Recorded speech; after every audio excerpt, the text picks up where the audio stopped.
যুক্তরাষ্ট্রের ওয়াশিংটন ডিসির ফটোমেক river 14 April রোববার স্থানীয় সময় বিকেল 5টায় বৈচিত্র্যময় এক আয়োজন করেন দেশটিতে বসবাসরত ওয়াশিংটন ডিসি, ভার্জিনিয়া ও মেরিল্যান্ডের প্রবাসী বাংলাদেশিরা। পহেলা বৈশাখ ও ঈদ পুনর্মিলনী উপলক্ষে এ আয়োজন করেন তারা। বৈশাখ কেন্দ্র করে লাল সাদা শাড়ি আর পাঞ্জাবি পরে উৎসবে অংশ নেন অনেকে। এতে ফটোমেক রিভার পার হয়ে ওঠে এক টুকরো বাংলাদেশ। আজকে পয়লা বৈশাখ এবং ঈদ পুনর্মিলনী খুব সুন্দর অনুষ্ঠান। ওয়াশিংটন ডিসি এবং ভার্জিনিয়াবাসী সবাই মিলে আমরা পয়লা বৈশাখ বাঙালি নববর্ষ উদযাপন করলাম।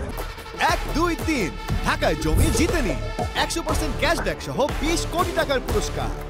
অনুষ্ঠানকে প্রাণবন্ত করে তোলে পান্তা ভাত, ইলিশ, নানা স্বাদের ভর্তা, সঙ্গে ছিল সেমাই সহ অন্যান্য মিষ্টান্ন, যা কয়েক হাজার মাইল দূরে থেকেও দেশের ভালোবাসার স্পর্শ যোগায় বলে মনে করেন প্রবাসীরা। ইলিশ মাছ, তারপরে অনেক ধরনের ভর্তা ছিল, হালিম, ডিজার্ট, লাঞ্চ, সেমাই, অনেক কিছুই ছিল। আজকের আয়োজন তো ওভারঅল সবকিছু দেখলাম যে ভালো হচ্ছে আর কি। দেশমাতৃত্বের টানে এমন আয়োজনের মধ্য দিয়েই নিজস্ব সংস্কৃতিকে লালন করে চলে যুক্তরাষ্ট্রের বাংলাদেশি কমিউনিটি।